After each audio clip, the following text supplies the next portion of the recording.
Kangana Ranaut hero నటిస్తున్న, అలాగే దర్శకత్వం తనే వహిస్తూ తీస్తున్న మూవీ 'ఎమర్జెన్సీ'. అయితే ఇందులో ఇందిరాగాంధీ పాత్రను పోషిస్తూ ఒక పవర్‌ఫుల్‌గా మూవీలో అయితే కనిపించబోతుంది.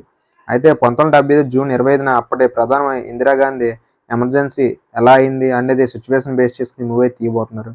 ఇక 1977 వరకు 21 నెలల పాటు దేశంలో అత్యవసర పరిస్థితిని ఎలా కొనసాగింది, ఇక అలనాటి ఎమర్జెన్సీ నేపథ్యంలో సాగే పొలిటికల్ డ్రామాగా అయితే ఈ మూవీ అయితే ఆడియన్స్ ముందుకైతే రాబోతుంది. అయితే గత ఏడాది నవంబర్‌లో విడుదలైన కొన్ని పోస్టర్‌లు అయితే ఆడియన్స్‌కి అయితే బాగా ఆకట్టుకుందని చెప్పాలి. ఇక తాజాగా కొత్త రిలీజ్ డేట్‌ని కూడా అనౌన్స్‌మెంట్ చేసింది. ఇక ఈ ఏడాది జూన్ 14 అయితే విడుదల కాబోతున్న 'కంగనా రనౌత్' సోషల్ మీడియాలో అయితే చాలా హల్చల్‌గా నిలుస్తుందని చెప్పాలి. ఇక ఈ సందర్భంగా విడుదల చేసిన పోస్టర్‌లో ఇందిరాగాంధీ గెటప్‌లో పవర్‌ఫుల్‌గా అయితే కనిపిస్తుంది. ఇక ఈ గెటప్‌కి ఈమె సూట్ అవుద్దన్నట్టయితే ఈ ఈ మూవీలో అయితే కనిపిస్తుంది.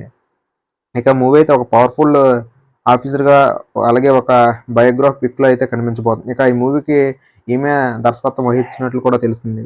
తాజాగా కొత్త రిలీజ్ డేట్‌ని అనౌన్స్‌మెంట్ చేశారు.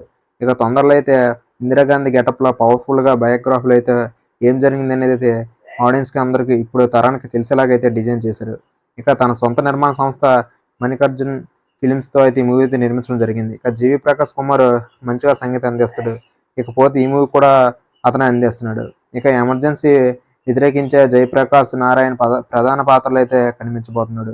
ఇక అనుపమ శేఖర్ మాజీ ప్రధానిగా క్యారెక్టర్‌లో అయితే కనిపించబోతుంది. అయితే మరో కీలక పాత్రలో భూమిక పోషిస్తుందని అయితే వార్తలైతే చాలా తెలుస్తుంది. ఇక బీజేపీ సపోర్ట్ చేసే కంగనా ఈ సినిమాకు తెరకెక్కిస్తున్న బయోగ్రఫీ, అలాగే దర్శకత్వం వహిస్తున్న ఈ మూవీకి ఎంతగా హిలేరియస్‌గా తీసిందనేది ఇంక కొన్ని రోజుల్లో తెలిసిపోతుంది. మరి ఈ వీడియో నచ్చినట్లయితే లైక్ చేయండి, సపోర్ట్ చేయండి. మరిన్ని లేటెస్ట్ మన ఛానల్ వాచ్ చేస్తాం. Thank you friends.